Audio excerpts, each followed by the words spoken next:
What is the role of humor in life? You see, people sometimes feel that spiritual is such a serious subject. You must look serious and morbid and stern-faced and blah blah blah. This is the Bhagavad Gita, chapter 4, verse number 32. I don't do that, thankfully. I tell you why. When we really, some time back somebody asked, what is the purpose of life? When we really explore life, if we are sincere and genuine, we really look at our own lives, the amount of tears of joy we had will not fill a teaspoon throughout your life. The amount of tears of pain we have undergone from the time you were in nappies until now will fill a bucket. So when you really explore life in a sincere manner, we like to forget about it. So no, everything is okay, we keep saying that. But in fact, life is very hard, extremely harsh. Whole of Buddhism started because Buddha said life is suffering. Whether you say, oh no, I'm okay, you're okay for the time being.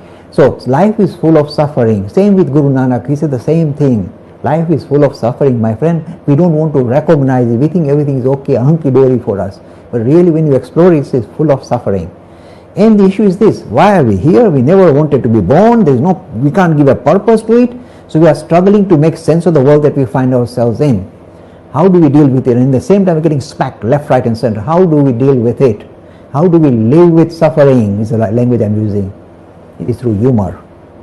Humor is the best outlet to kind of let go. Look, animals don't have humor. They have to just suffer. We human beings have discovered this marvelous tool called humor that allows us to kind of ride above all the suffering and smile through the difficult times. Haven't you noticed? Now again, you explore humor. In fact, by the way, if you ever try to explore things like art, music, or humor, if you try and analyze it, this sentence after this sentence create a humor, you kill it straight away. Have you noticed? Same with music. Suppose you say, this note with this particular tal or this particular tempo, it goes. That's why it's so nice. No, don't analyze.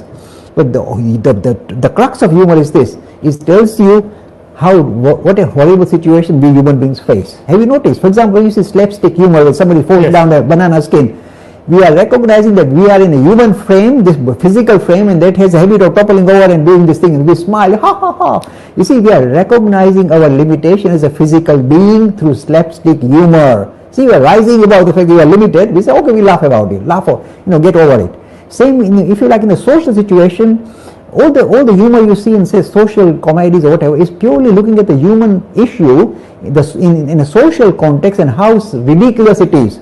Analyze, I shouldn't do that, but the thing is, that is where humor in a way gives an outlet to the tremendous frustration that is inbuilt in us. The animals don't have it, we human beings have it, so we must use it fully. And I do warn my viewers, I say, if you find anybody talking about spirituality with a stern face, he's constipated, he requires some laxatives. Don't listen to him. He has not been able to digest the very deep ideas about his own. That's why he's constipated. So always, if anybody comes with a stern face, this is the most lonely, run away from him, run away.